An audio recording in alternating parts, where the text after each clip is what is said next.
Imagine this with me. You're standing on the edge of a snow-swept border. The hum of a helicopter, that familiar sound of an extraction mission, is just fading into the freezing darkness. Everything has been meticulously planned, every detail ironed out. But then, as the silence descends, a chilling realization hits you. This isn't what it seems. This isn't just a mission gone sideways, it's a trap. A deadly, intricately laid trap designed not just to eliminate, but to ignite an international powder keg. And that visceral tension, the immediate sense of betrayal, is precisely where we're dropping into today. We're doing a deep dive into Battlefield 4, Countdown to War by Peter Grimsdale. Now, while this is a gripping military thriller, we're going to treat it as, well, almost like a real-world case study. We'll unpack it as if it were a factual account, extracting crucial insights into the shadowy world of covert operations, the brutal reality of geopolitical maneuvering, and the devastating personal cost of high-stakes espionage. Our mission today is to follow one agent's harrowing journey through an almost unfathomable web of deceit. You'll join us as we examine how individual actions and even individual sacrifices can ripple through global politics and expose the hidden agendas that constantly shape our world, often, without us even knowing. By the end of this deep dive, you'll gain a new appreciation for the sheer complexities of modern espionage, and perhaps the incredibly thin, often invisible line that separates ally from enemy. Our primary source for this deep dive is Peter Grimsdale's detailed and intense narrative. We'll be drawing directly from its rich descriptions of characters, the unfolding events, and the chilling conspiracy that drives the entire story. So let's get right into the heart of it. Okay, section 1 then. The ill-fated extraction and a brutal awakening. Our story opens with a setup that, on the surface, promises a significant win for U.S. intelligence. We're introduced to CIA Station Chief Cutler, who's at the center of what he's billing as a groundbreaking Sino-U.S. covert mission into North Korea. His ambition, his eagerness to make a name for himself, it's almost palpable. He's promising our seasoned CIA operative, Kovic, who's leading this high-value defector extraction, that the White House will be calling to congratulate you in person. This is pitched as an unprecedented collaboration between China and the U.S., a major coup designed to extract someone known only as High Beam. It sounds like a career-making move for Cutler, doesn't it? But Kovic, with his long years in the field, immediately senses the hollowness of that boast. He'd heard the White House congratulations line far too many times to put any stock in it. His cynicism isn't just a character trait, it's born of hard experience. He knows the Chinese prefer their involvement to remain strictly deniable, almost completely untraceable. So, from Kovic's perspective, this mission is just another overblown agency promise, steeped in the kind of hype that, quite frankly, doesn't come easily to a man like him. It's a crucial early insight into the disconnect between the ambition of intelligence brass and the lived reality of operatives on the ground. Kovic's skepticism isn't just a lone voice in the wilderness either. His Marine escort team, handpicked by their commander Garrison, also harbored deep reservations. You've got Olson, the cynical lead Marine, who practically wears his contempt for the CIA on his sleeve. That open distrust between military and intelligence is a very real dynamic in these kinds of operations. Absolutely. Olson's cynicism isn't just a character quirk. It reflects a very real historical mistrust.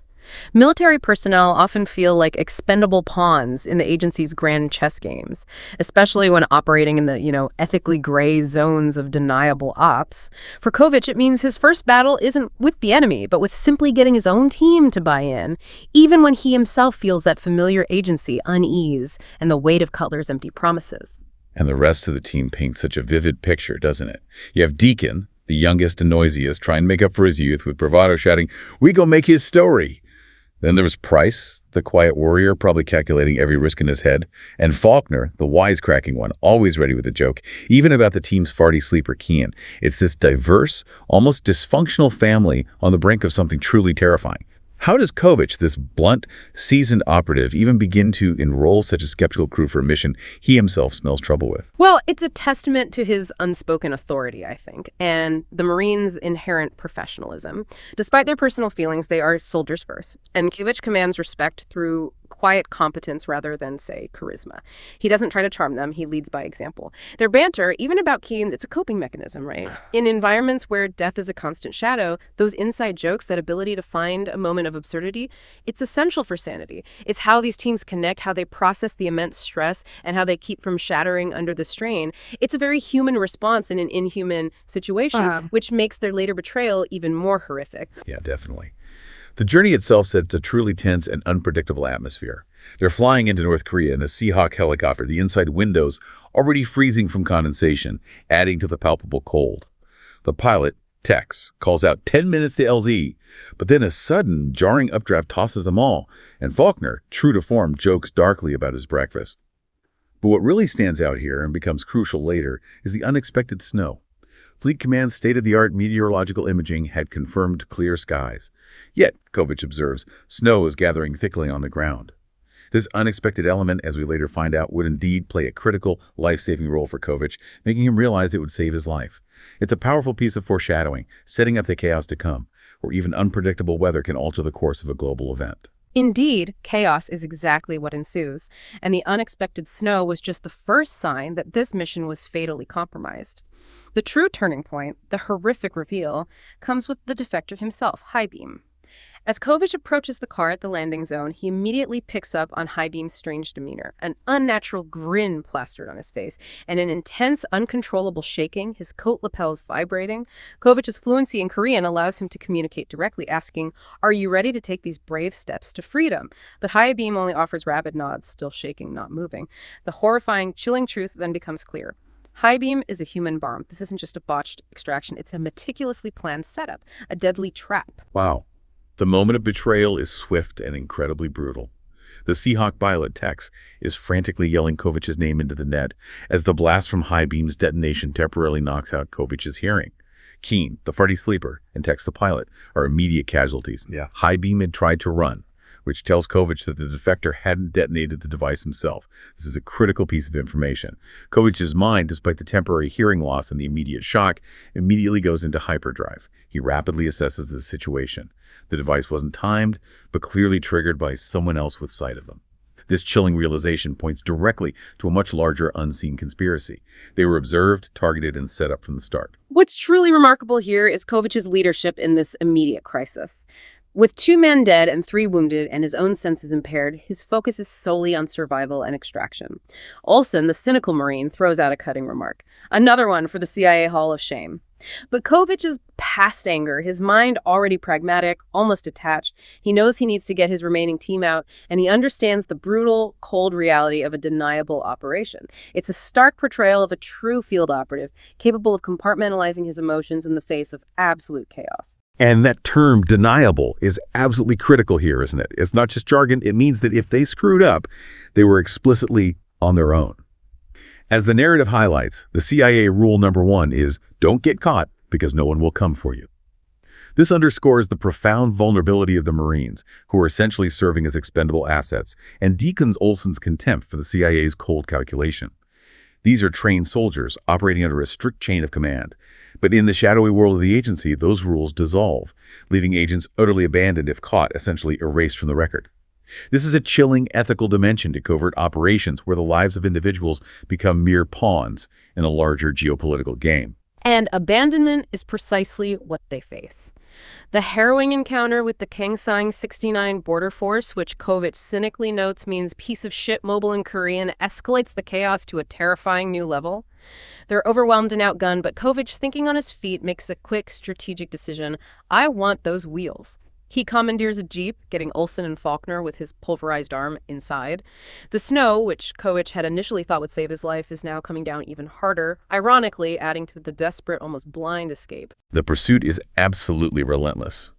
In the rearview mirror, Kovic spots a second jeep gaining on them. In a desperate maneuver, he veers their vehicle into the snow, trying to disable the pursuing one. When that second jeep gets back on track and comes after them, Kovic, in an act of extreme, almost primal violence, vaults directly into the back of the moving jeep. What follows is brutal, hand-to-hand combat. He jams the butt of his Sig Sauer into the passenger's chest, knocking him out cold. And then, in a horrifying display of force, wrenches the gun from the driver, perforating the driver's neck so brutally that his head almost entirely detached itself. This isn't just professional combat, it's raw personal violence, a desperate struggle for survival. And it comes at a profound personal cost for Kovic, who slams into a low wall, smashing his nose against a rock and hearing the crunch of splitting bone, adding yet another injury to his already battered body. Oof. But amidst this extreme violence and immense personal cost, Kovic makes a crucial observation, almost a photographic memory in the chaos that would become vital later. From his hiding spot, he sees one of the executioners who killed his wounded men. This man takes off his glove to get a cigarette, and Kovic's eyes fixate on a specific, distinctive detail on his hand. 3 lines with what look like arrowheads, what appears to be a scar or part of a tattoo. This is the snakehead trident, a symbol we'll hear more about. This specific visual detail, burned into Kovic's memory, serves as a crucial, undeniable clue, making this chaotic scene highly memorable and laying the groundwork for Kovic's relentless future investigation. It's the first thread in a much larger tapestry of deceit. Okay, let's move into the fallout. Section 2.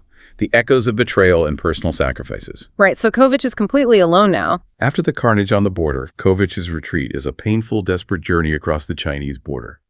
He's injured, exhausted, and utterly alone, relying solely on his wits and his fluency in Mandarin. He improvises a story for a suspicious Chinese driver claiming to be French. You know, the Eiffel Tower. It's a fleeting, almost absurd moment of deception, highlighting the constant precariousness of his identity and the sheer necessity for him to maintain a convincing cover in his line of work. Every interaction is a potential trap. Upon reaching Longjing, Kovic's immediate actions vividly underscore the immense physical and psychological toll of the mission. He buys plain clothes in a market, seeking to blend in, and then heads to the public baths. The description here is incredibly graphic and powerful. The water, as he recalls, runs, quote, red-brown from all the detritus he had accumulated overnight. The blood, some of it his, some the Koreans, some the Marines. This chilling detail vividly illustrates his physical state and the sheer brutality he's endured. What's also fascinating here is Kovic's observation on the ease of blending in China versus the difficulty in America. He notes how easy China made this process. Imagine trying to do it in America without getting arrested. This offers a glimpse into the cultural differences he navigates, where anonymity can be a powerful shield for an operative, a stark contrast to the surveillance-heavy West. After cleaning himself up, both physically and to some extent psychologically, Kovic sends a "do not reply" coded message to Cutler, his station chief. It confirms he's alive, but it's far more than a simple check-in. It signals a simmering resentment beneath the professional facade. Kovic isn't just reporting in, he's laying the groundwork for a confrontation. He knows he needs to prepare for a battle of wills, not just a debriefing with the man who orchestrated his mission. Meanwhile, back on the USS Valkyrie, Commander Garrison, Olsen's superior, is already growing deeply uneasy. He receives fragmented intelligence, a suspected aviation fire report near the border, and a complete lack of communication from Olsen or Cutler. What's truly poignant here is Garrison's personal history. He had lost his son Tommy in a CIA-linked mission in Afghanistan. This past trauma intensifies his immediate need for answers, making him acutely sensitive to any hint of a cover-up. He explicitly states, "I would get every detail," underscoring the deeply personal layer that now intertwines with these geopolitical stakes. His professional duty is compounded by a father's unresolved grief and a burning desire for accountability. And Langley's official stance, when it comes, is swift and entirely predictable. Cutler's meeting with Garrison includes Krantz from Langley and Colonel Benskin from the Pentagon. An immediate blackout is ordered by the White House, silencing any official discussion of the incident. The CIA's tendency, as Garrison knows all too well, is to throw men at a problem and deny everything when it turns to shit.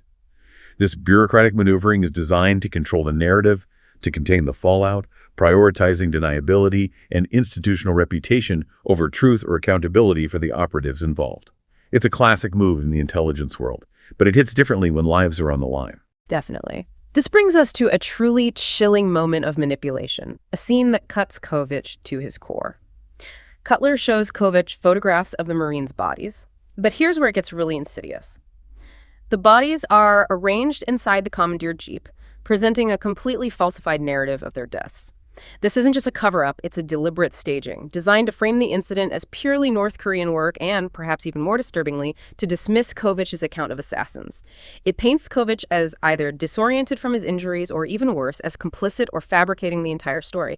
It's a profound act of psychological warfare against Kovic himself, designed to discredit him from the inside out. Kovic's reaction to this manipulated evidence is incredibly intense. He describes a pure rage forced its way up like coffee through a percolator. He understands the implication. Cutler suspects him of complicity or fabricating the story.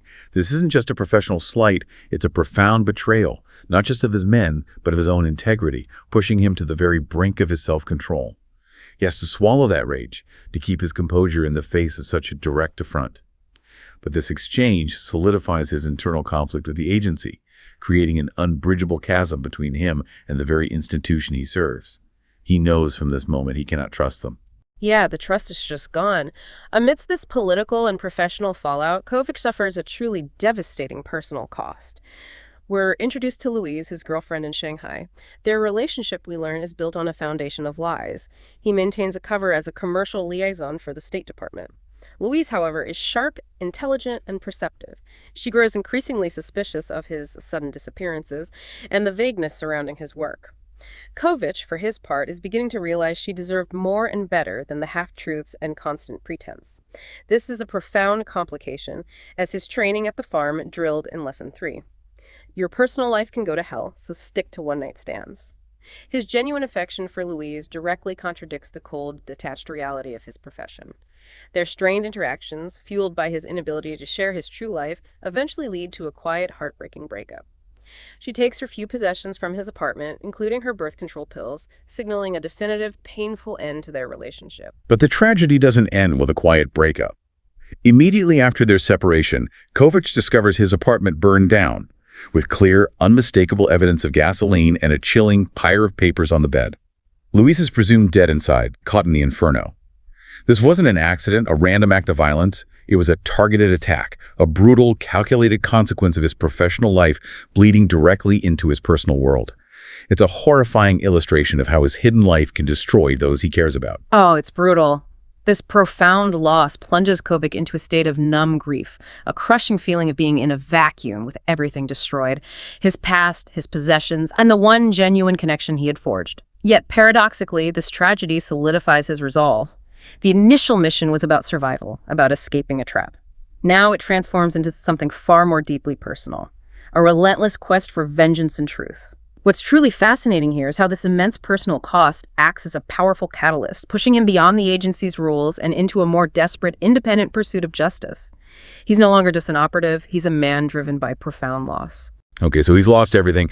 The agency has basically cut him loose. Right. What does he do? Section 3. Building an unconventional alliance. Right. With the agency having effectively declared him dead, or at least disavowed him, and his personal life shattered by Louise's presumed death, Kovic begins to assemble an unconventional team. These aren't your typical intelligence assets. They're operating entirely off-book, outside of any official channels. First up is Wu, his loyal local muscle and driver in Shanghai. Wu's background is quite remarkable. He's an Olympic standard marksman who was invalided out of the Zhenhua Tezheng Budui, that's the Chinese Special Forces. Invalided out, so maybe injured. Yeah, it implies a significant injury or health issue ended his active service, which could explain his fierce loyalty to Kovic. Kovic, recognizing Wu's extraordinary skills and underlying loyalty, had found a way to turn him by offering a path to something Wu truly craves.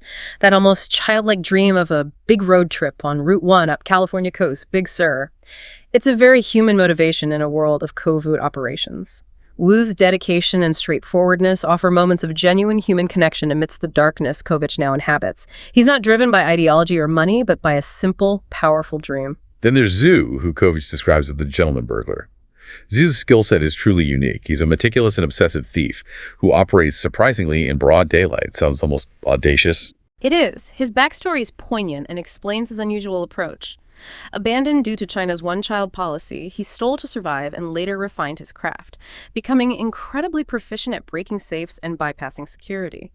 After a bloody dispute over his rate with casino owners, he resolved never to work for criminals again, a moral code in his own twisted way. His bland appearance is his brilliant cover, making him utterly forgettable to anyone he might encounter, which is, of course, a huge asset for a thief. What's particularly telling about his entry into Kovic's life is how they chose the same moment to break into a Singaporean arms dealer's penthouse. Kovic set off the alarm, and Zhu, with his characteristic calm, simply switched it off. It hints at the unique, almost artistic nature of his craft and his almost superhuman ability to blend into the background. Amazing. The third member of Kovic's core team is Chi, known to U.S. intelligence as Armistead, the elusive, notorious international cyber terrorist. Chi is undoubtedly a brilliant hacker, operating on a level few can comprehend. Kovic had turned him after discovering his location in Shanghai and leveraging a recent jail spell, ensuring Qi's cooperation without Langley's knowledge, a truly rogue move. Qi is quite the eccentric, which makes him all the more compelling. He's described with a painfully thin physique, often wearing a Family Guy t-shirt, a stark contrast to his immense capabilities. He even managed to short coffee futures and buy and sell 5 million acres in Wyoming while in jail. That's an almost unbelievable display of cyber prowess and financial manipulation. Kovic keeping Qi's true nature secret from Langley highlights his own increasingly maverick tendencies and the morally ambiguous nature of intelligence work, where one man's terrorist can indeed become another's invaluable asset. It speaks to Kovic's desperation and his willingness to bend, if not break, every rule to achieve his new personal mission. So he's got the muscle, the thief, the hacker, and then there's Hannah. The final, crucial ally Kovic cultivates is Hannah, or Agent Huang of the Ministry of State Security, the MSS. Think of them as China's powerful intelligence agency, a blend of their CIA and FBI. Their initial encounter is anything but friendly. It's stern, officious, and frankly, quite aggressive. Indeed. Hannah is described with austere beauty and piercing black eyes, a formidable presence. Her interrogation tactics are aggressive and by the book, using a Gitno-style boiler suit and textbook Mao-era denunciations, delivered with what Kovic notes as increasingly shriller tones. She's trained to be rigid, to extract information, and she embodies the unwavering authority of the state. But Kovic, ever the master manipulator of people and situations, recognized something deeper within her, something he could exploit. He used strategic flattery, praising her excellent English, and subtly appealed to a shared, broader desire for stability and harmony between our countries. This highlights his incredibly effective communication style, his ability to find common ground even with an adversary. He realized she had, or rather, he had seen right through her that rigid, by-the-book facade was perhaps not her entire identity. And here's where it gets really interesting with Hannah. Her background is incredibly complex and provides a unique lens into the internal dynamics of Chinese intelligence. She's Harvard-educated, the daughter of a general, fluent in English, contrasting sharply with the traditional MSS rigidness she projects. She returned to China due to her father's illness, sacrificing a promising Western-style career. She finds the MSS bureaucracy itself stifling, full of stupid drones with their BlackBerries and iPhones, and is clearly frustrated by their inefficiencies. This personal disillusionment, coupled with her growing suspicion of the official narrative and the reactionary elements sabotaging U.S.-China relations, increasingly mirrors Kovic's own. Her decision to release Kovic, believing she had turned him into an asset for the MSS, is a significant moment of rebellion against her own institution. It's a calculated gamble on both sides, a mutual manipulation that ultimately forms the foundation of a very... Okay, so Kovic has his unlikely team. Now they need to find the real players. Section 4. Unmasking the puppeteers. Right. This starts with that tattoo. With his unconventional team assembled and operating in the shadows, Kovic's next crucial move is to identify the man behind that distinctive snakehead trident tattoo, the one he saw on the North Korean border. His initial target is Parnam Vaughn, a British figure with known ties to Chinese security operations in Shanghai. Kovic attempts to wine and dine Vaughn, subtly laying out opportunities for him to associate with the CIA to perhaps be recruited. But Vaughn is thoroughly unimpressed. He's arrogant and completely dismissive of Kovic's subtle overtures, asserting flatly, "This is China's century. The Yanks have got nothing I want." He makes it abundantly clear he has no interest in American influence or alliances, effectively shutting Kovic down. This initial meeting paints Vaughn as a powerful player, entrenched in the Chinese system, and not easily swayed by Western overtures. The truly crucial moment, the real aha moment for Kovic and for us, comes during this encounter. Kovic spots the distinctive snakehead trident tattoo on the hand of one of Vaughn's security guards. This is the exact mark he saw on the North Korean border. This immediately and powerfully links Vaughn's organization directly to the assassins who killed Kovic's men and, as Kovic increasingly suspects, to Louise's death. Wu, ever observant and loyal, subtly confirms the sighting, making that visual clue undeniable. This concrete piece of evidence fuels Kovic's already burning desire for vengeance, giving him a tangible lead in a world of shadows. And Kovic's subsequent interrogation of Vaughn's men is brutal, underscoring his desperation and ruthless efficiency. He confronts Vaughn, threatening to throw him out a window, a chilling display of Kovic's willingness to cross extreme lines to get information. He makes it clear that he's not there on behalf of the U.S. government, but for the men in that Jeep and their families. This isn't about state secrets anymore. It's about personal justice. He's shedding the layers of his CIA training and embracing a more primal, vengeful role. What's truly shocking and, in a grim way, purposeful here is Kovic's graphic act of severing the arm with a tattoo. This isn't mere sadism. It's a cold, calculated move to obtain undeniable, concrete evidence, a trophy of his personal mission. He demands a bag for the severed arm, which, combined with the earlier scene of him asking for a bag for the arm, emphasizes his chilling determination and the high stakes involved. This brutal act reinforces that Kovic is operating entirely outside conventional rules, driven by an intense personal vendetta and a need for irrefutable proof. It's a moment that defines how far Kovic is willing to go. Yeah, it's intense. Now, with this grim evidence in hand, Chi, our brilliant hacker, is able to connect the dots and reveals the true identity of the man behind the snakehead trident. Su Tao, the infamous Armistead himself. Su, we learn, is American-born, the son of a Chinese criminal who fled to LA in the 1940s. He grew up with every luxury but was described as a loner, incapable of bonding. This unusual background sheds light on his unique and terrifying business model, which is far more sophisticated than simple criminal enterprise. Su's empire is truly unsettling, described as a private secret police operation. He doesn't deal in petty crime. He provides comprehensive security services to Shanghai's super-rich, offering everything from drivers and minders to sophisticated surveillance systems. It sounds innocuous enough on the surface, but here's the chilling twist. By doing this, he gets to know everything about them. Very fucking powerful. If he wants, he can control their lives. This is power through information, through leverage. Exactly. He prefers invisibility and ultimate power over mere money, operating like a secret society rather than a traditional gang. What makes him so uniquely dangerous is his bloodlust, his desire to personally participate in violent acts, to show his guys who's the toughest. This isn't just a CEO, it's a ruthless, unpredictable adversary who craves control and enjoys the act of violence. He operates in the shadows, untraceable, beyond conventional military or criminal structures, holding immense power through the information and leverage he accumulates on Shanghai's elite. The unseen threat of Su is profound. Truly insidious. He's virtually untraceable, operating beyond the reach of conventional military or criminal structures, holding immense power through information and leverage.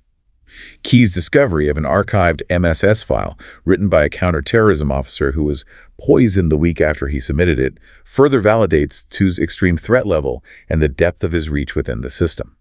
This detail underscores the sheer danger of investigating Su and highlights that the conspiracy runs far deeper and higher than Kovic initially imagined, silencing anyone who gets too close to uncovering his operations. He is a truly invisible and lethal force. Which leads them to his lair. Right. Section 5, the Grand Conspiracy and Chang's Agenda. This takes us to the Huangshan Mountains. With Su identified as the architect of the Snakehead Trident, Kovic's team sets out for his fortress, which is nestled deep in the Huangshan Mountains. This isn't just a journey, it's an ascent into a truly forbidding landscape, a vast column of volcanic granite with sheer sides and a summit perpetually shrouded in cloud. The extreme conditions amplify the challenge, signaling that this isn't just a physical journey, but a profound test of resolve, almost a spiritual trial. This perilous journey itself is a testament to Kovic's unwavering leadership and his team's unlikely but growing loyalty. They're guided by Heng, an elderly 80-year-old man Mrs. Chen, a contact of Wu's, arranged. Heng, despite his age, is surprisingly agile and utterly no-nonsense, even carrying an axe for putting the injured out of their misery, a grim but practical tool for their ascent. The climb is arduous, physically and mentally taxing on every member of the team. Chi, the hacker, is pushed far out of his comfort zone, even wetting himself in sheer terror. Zhu, the meticulous burglar, struggles internally with the raw, brutal environment. But their determination is unwavering, fueled by Kovic's relentless example. Kovic even employs psychological warfare, pretending to turn back to gauge his team's reactions, ensuring they are truly committed and not just following blindly. It's a stark reminder that in such extreme environments, trust and shared purpose are paramount, holding together a fragile alliance. Upon reaching Su's compound, high in the treacherous mountains, Kovic makes a deliberate, calculated choice to allow himself to be captured. He understands that it's the only way to gain direct access to Su, to truly penetrate the heart of the conspiracy. He's subsequently pushed into a dank, dark tunnel and a cage, a stark, brutal reminder of the grim reality of his infiltration. This highlights Kovic's reckless but incredibly effective risk-taking, gambling his life to get to the very core of this immense hidden threat. And it pays off. The true mastermind is then shockingly revealed with the dramatic arrival of Admiral Chang. Chang, radiating an Institutionalized lack of empathy confronts Kovic directly, his ideology stark and uncompromising. He states, chillingly, "Your people have polluted the minds of our young generation. Your values are not our values." Chang's entire belief system is one of extreme anti-Americanism, a fervent desire to revert China to a pre-capitalist state. He truly believes U.S. values will kill our nation, pointing out, almost with disdain, that the average American consumes 50 times more of the Earth's resources than a Chinese. His chilling intent is to put the capitalist genie back in the bottle, to cleanse China of Western influence, whatever the cost. Wow. And here's where the conspiracy takes on an even more chilling, terrifying dimension. Chang implicitly links himself to the People's Square bombing in Shanghai. He effectively reveals it was part of his broader strategy to foment anti-American feeling and to disrupt Sino-U.S. relations. This confirms it was a deliberate act of domestic terrorism orchestrated by a high-ranking military official designed to destabilize the region and create a pretext for his extreme actions. This is far beyond what Kovic initially imagined, painting a picture of a calculated, cold-blooded plan to ignite a global conflict. The personal stakes are tragically raised, compounding Kovic's grief, when Chang mockingly confirms Louise's death was indeed deliberate, not an accident. He states it was a decoy so he could pretend to be dead and escape, directly linking her murder to Kovic's mission and the larger political plot. This confirmation fuels Kovic's tsunami of rage, making the already immense political conflict profoundly personal for him. Chang also reveals his intense hatred for Jin Jie, the progressive politician, viewing him as sick and corrupt, a direct symbol of Western influence within China. This establishes Jin Jie as a key target in Chang's master plan, meant to be neutralized to solidify Chang's power and ultimately to ignite a new Cold War or even a hot one. The layers of betrayal and manipulation are truly staggering. It's almost unbelievable. The climax of this confrontation, the moment of grim personal justice, is Kovic's vengeance against Sue. On the parapet of the mountain fortress, high above the clouds, Kovic confronts Sue, taunting him, revealing his knowledge of Sue's bloodlust and his direct culpability for the Marines' deaths. Kovic, despite his own injuries and exhaustion, delivers a chilling monologue, highlighting Sue's personal involvement in violence, rubbing his face in the depravity of his actions. And the killing blow is grim, yet deeply satisfying in the narrative. Kovic deliberately chokes Sue with a chain, explicitly calling out the names of Olsen and all the others, and crucially, Louise, personalizing his act of justice, making it a direct retribution for the lives lost. Wu, ever the precise marksman, delivers a perfectly timed shot, severing the chain and sending Sue's body plummeting into the swirling clouds below. This visceral moment of personal retribution signifies the end of one puppet master, one crucial link in the chain of command. But the larger, more dangerous shadow of Admiral Chang still lingers, and the implications of his grand conspiracy are far from resolved. Not by a long shot. This leads us into Section 6, the unraveling world order. Right. With Sue eliminated, the world order truly begins to unravel, and those caught in the crossfire are forced to make increasingly desperate, often life-or-death choices. Hannah, the MSS agent, faces her own profound breaking point. She desperately attempts to warn her MSS director about the naval force's involvement in the Shanghai bombing, armed with irrefutable evidence. Texts from the Navy bureaucracy proving the origin of the messages that summoned people to People's Square, a key piece of intelligence. What's particularly revealing here is the ideological clash within China's elite. Her director is not only dismissive of her warnings, but also makes explicit lecherous advances, highlighting the deep corruption within the system itself.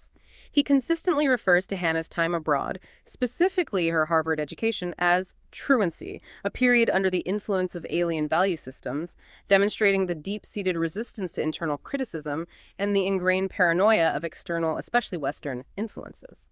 Furthermore, her own father, a respected general, also remains deaf to her urgent warnings, clinging to traditional loyalty to state institutions and prioritizing the military's reputation over the alarming truth. This powerfully illustrates the formidable institutional barriers to honesty and accountability within the Chinese system, even when faced with overwhelming evidence. Hannah's final act of defiance is shocking, but utterly decisive. Cornered by her director's advances, with her career and possibly her life on the line, she kills him. It's a desperate, almost primal act, not just to protect herself, but to safeguard the critical intelligence she possesses, to keep it from being suppressed. This moment cements her full commitment to challenging the corrupt system, aligning her definitively with Kovic's rogue cause and irrevocably breaking from her past loyalties. It's a powerful moment of rebellion, showing just how far she's willing to go for what she believes is right, shedding her uniform for a higher form of justice. Meanwhile, Back on the USS Valkyrie, Commander Garrison is experiencing his own growing disillusionment with the official channels. He receives Kovic's crucial satellite phone call, confirming the link between Sue's mountain hideout and the Marines' annihilation. Garrison immediately recognizes the immense and terrifying implications for U.S.-China relations, a potential global catastrophe. His past trauma with his son Tommy, who died in a CIA-linked mission in Afghanistan, makes him acutely sensitive to any hint of a cover-up, fueling his desire for complete transparency and accountability. Garrison's distrust of Langley is not just palpable, it's operational. He makes the strategic decision to keep this in the room and bypass Langley entirely due to his profound suspicion of their potential cover-up or manipulation of the intelligence. He opts to go directly to the Pentagon, highlighting his integrity and his defiance of established protocols, prioritizing the truth and his men over bureaucratic loyalty. He's also closely observing Admiral Chang's disturbing fleet movements in the South China Sea and notes Chang's explicit anti-American stance, understanding the imminent threat of conflict posed by what he calls the Titan incident, a critical, highly sensitive intelligence retrieval mission that will become central to averting war. And here's where the American betrayal is chillingly exposed, a true gut punch to Kovic and to our understanding of loyalty. Kovic has a direct, shocking confrontation with Cutler, his own station chief. Cutler, remarkably, implicitly admits his complicity in setting up the North Korean mission, offering a cold, cynical justification. The job we do, we face difficult choices. This underscores the deep moral decay within parts of the agency where human lives are traded for perceived strategic advantage. The revelation deepens further as Senator Hiram Metzger, a powerful U.S. politician, is also directly involved in the conspiracy, working hand in glove with Admiral Chang. Metzger even greets Kovic casually, assuming Kovic's complicity in their grand scheme, exposing a truly deep-seated betrayal at the highest levels of the U.S. government itself. The lines between ally and enemy and national loyalty are utterly shattered. Kovic's response to this profound, layered betrayal is furious, but remarkably controlled. He unleashes a brutal physical assault on Cutler, an act that symbolizes his complete and violent rejection of the corrupted system and those who so casually betrayed his men. He then tells Garrison about Cutler and Metzger's involvement, stating, with chilling conviction, "When they did a deal with Chang, they signed my men's death certificates." This act signifies Kovic's final irreversible break from the agency, confirming his new rogue status. He's now entirely on his own, preparing to expose the truth himself, driven by vengeance and a burning need for justice, even if it means operating as an enemy of the state he once served. He's completely outside the system now. Which takes us to the final act, Section 7, the last stand and the inevitable conflict. Right. As the truth unravels and Kovic goes rogue, Shanghai plunges into absolute chaos. Admiral Chang declares martial law, transforming the city into a militarized battleground, complete with omnipresent soldiers, roadblocks, and a palpable sense of fear and desperation. Amidst this escalating crisis, Jin Ji, the progressive politician, attempts to hold a unity rally, trying to counter the growing extremism and offer a beacon of hope for reconciliation. His idealism is sharply contrasted with the brutal reality of the situation, making him an incredibly vulnerable target in Chang's grand destructive scheme. And Chang's plan to neutralize Jinji goes into full, horrifying effect. A second, devastating bombing strikes Jinji's rally. This isn't random, it's Chang's direct, calculated attempt to eliminate a symbol of potential reconciliation and further destabilize the region, pushing the city to the very brink of full-scale conflict. The narrative emphasizes Jinji's almost naive courage and immense vulnerability in the face of such a brutal, targeted assassination attempt, illustrating the lengths to which Chang is willing to go to achieve his objectives and silence any dissenting voices. In the immediate aftermath of this second bombing, Kovic, Hannah, and Wu launch a daring, desperate rescue of the severely wounded Jin Ji from the chaos. They commandeer a TV van, utilizing Kovic's field medic skills to stabilize Jin Ji's critical injuries, with Hannah showing unexpected, almost improvisational resourcefulness under pressure. Their escape route leads them to Shanghai's tallest buildings, the ZU Towers, which have quickly become a chaotic refugee camp swarming with foreigners seeking safety. Kovic uses his cunning, adopting a persona of righteous indignation about a fake car crash, bluffing their way past the military cordon and getting Jinji on his side. It's a remarkable display of ingenuity and nerve in a city teetering on the edge. The extraction from the ZU Towers then becomes a frantic race against time, with Commander Garrison's support proving absolutely crucial. Commander Garrison, defying Langley's orders and risking his own career, dispatches his Marines to assist Kovic. This demonstrates Garrison's deep, unwavering loyalty to Kovic and his men, even when it means going directly against his own command. They navigate the building floor by floor, clearing a path amidst the chaos, their professionalism and discipline a stark contrast to the unfolding anarchy below. It's a powerful moment of military solidarity overriding corrupt bureaucracy. The final escape from the towers is harrowing and truly dramatic. Kovic engineers a daring exit from the very top of the tower via a window cleaner's gondola, a precarious contraption. At one point, he's literally dangling over the city, his legs crashing into the base as he overshoots the jump, a testament to his sheer exhaustion and the extreme conditions. After a desperate scramble, they reach a Chinese Z-9 helicopter. Kovic, despite his critical injuries and the physical toll he's endured, seizes control and remarkably pilots the chopper to safety, dodging anti-aircraft fire and demonstrating his incredible array of skills, barely making it to the waiting USS Valkyrie. It's an almost unbelievable feat of survival and raw piloting ability. Upon Kovic's arrival on the USS Valkyrie, the immediate sense of relief at their escape is immediately tempered by the grim reality of Chang's escalating actions. Kovic learns that Chang has not only fully declared martial law in Shanghai, solidifying his control, but is also actively preparing for a major naval engagement, bringing the world to DEFCON 1 for World War III.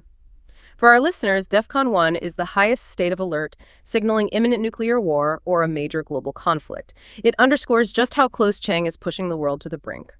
The Titan incident, a critical intelligence retrieval mission from a sinking ship, becomes the immediate focus, highlighting the urgent need for vital information to avert global catastrophe. Faced with the option of an R&R, a well-deserved rest and recuperation, and a gratitude posting back to civilian life, Kovic makes a powerful, definitive choice.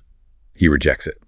Instead, he chooses to join Garrison's Marines on their incredibly dangerous RHIB mission to the Titan. For those unfamiliar, an RHIB is a rigid hull inflatable boat designed for stealthy, high-speed insertions in dangerous waters, a truly high-risk operation.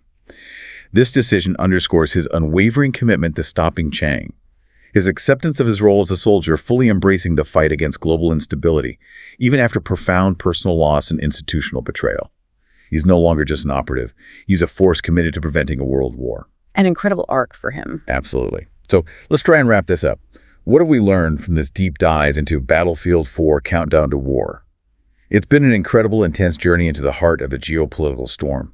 We've seen how a seemingly isolated incident on a freezing border can unravel into a terrifying dance on the edge of global war, exposing deep-seated betrayals and the chilling ambitions of powerful figures. Yeah, this deep dive has really highlighted the immense stakes of covert operations, where the lines between ally and enemy are constantly blurred, and betrayal can indeed come from the most trusted sources.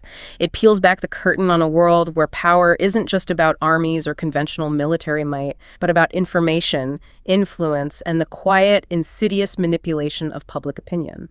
And it shows us that true patriots might exist outside the official channels, forced to defy the very institutions they once served to do what is right.